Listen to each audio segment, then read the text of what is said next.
News 18 India. उधर बड़ी खबर आई बिहार से। नौकरी के बदले जमीन घोटाला मामले में लालू प्रसाद यादव से करीब 10 घंटे से ज्यादा पूछताछ हुई। उनसे दिल्ली और पटना के अधिकारियों ने पूछताछ की। सूत्रों ने बताया कि लालू प्रसाद यादव से 50 से ज्यादा सवाल पूछे गए। लालू यादव से पूछताछ के अगले ही दिन तेजस्वी यादव से पूछताछ होगी और इससे पहले ईडी ने लालू यादव से करीब 10 घंटे तक पूछताछ की। लालू प्रसाद यादव से नौकरी के बदले जमीन घोटाला मामले में पूछताछ हुई। इस दौरान बड़ी संख्या में आरजेडी कार्यकर्ता वहां मौजूद रहे। पूछताछ के लिए लालू प्रसाद यादव सुबह सुबह पटना में ईडी के दफ्तर पहुंचे, लेकिन ईडी दफ्तर पहुंचते ही उनकी गाड़ी को आरजेडी कार्यकर्ताओं ने घेर लिया। धक्का मुक्की होने लगी। इस चक्कर में लालू प्रसाद यादव की गाड़ी अपनी जगह से हिल ही नहीं पाई। इस गाड़ी को ईडी दफ्तर के अंदर जाना था, लेकिन आरजेडी कार्यकर्ताओं की भीड़ और नारेबाजी के बीच गाड़ी ईडी दफ्तर के बाहर ही खड़ी रही और गाड़ी में आगे बैठे लालू प्रसाद यादव को गाड़ी से उतरना पड़ा। ईडी के सम्मन के बाद लालू यादव पूछताछ के लिए ईडी दफ्तर पहुंचे हैं। खराब सेहत की वजह से एक शख्स सहारा देकर उन्हें अंदर ले गया। लालू प्रसाद यादव को ईडी ने नौकरी के बदले जमीन घोटाला मामले में समन्स भेजे थे। खराब तबीयत की वजह से लालू प्रसाद यादव से कहा गया था कि वो समय और जगह खुद चुने और फिर पटना में ईडी के दफ्तर में लालू यादव से सवाल जवाब हुआ।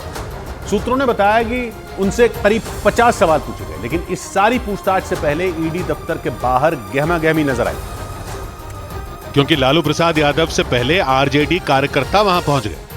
पीछे लालू यादव की गाड़ी चलती रही और आगे आरजेडी कार्यकर्ता। लालू यादव मत घबराना। लालू प्रसाद यादव के ईडी दफ्तर पहुंचने और फिर अंदर जाने तक ये लोग वहीं डटे रहे। नतीजा ये हुआ कि बहुत देर तक लालू यादव गाड़ी के अंदर ही बैठे रहे। मीडिया वालों और आरजेडी कार्यकर्ताओं के शोरगुल के बीच जब वो ईडी के दफ्तर में गए तो लगातार नारेबाजी होती रही।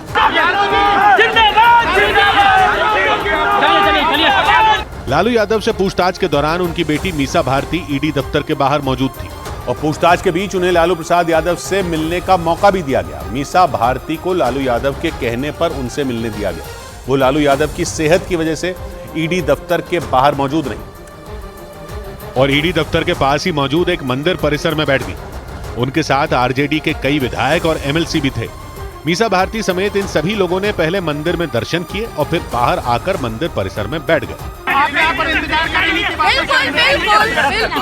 एक तरफ ईडी की पूछताछ के दौरान मीसा भारती साये की तरह लालू यादव के साथ रहीं, तो वहीं उनकी दूसरी बेटी रोहिणी आचार्य ने सोशल मीडिया के जरिए ईडी पर निशाना साधा और लालू प्रसाद यादव की सेहत की चिंता करते हुए लिखा कि अगर उनके पापा को खरोंच भी आई तो उनसे बुरा कोई नहीं होगा।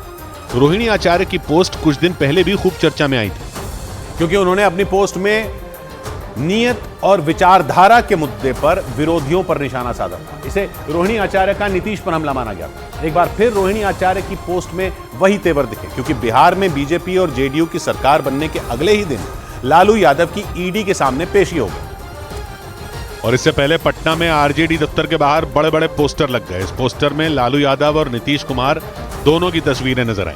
पोस्टर में लालू यादव की तस्वीर के आगे लिखा गया झुकेंगे नहीं और लालू यादव तनकर खड़े दिखाई दिए। पोस्टर का कनेक्शन लालू यादव की ईडी के सामने पेशी से जोड़ा गया, क्योंकि पोस्टर में केंद्रीय जांच एजेंसियों को भी दिखाया गया।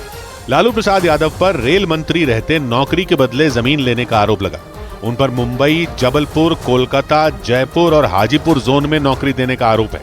इस मामले में लालू यादव से पूछताछ के अगले दिन पटना में ही तेजस्वी यादव से भी पूछताछ होगी।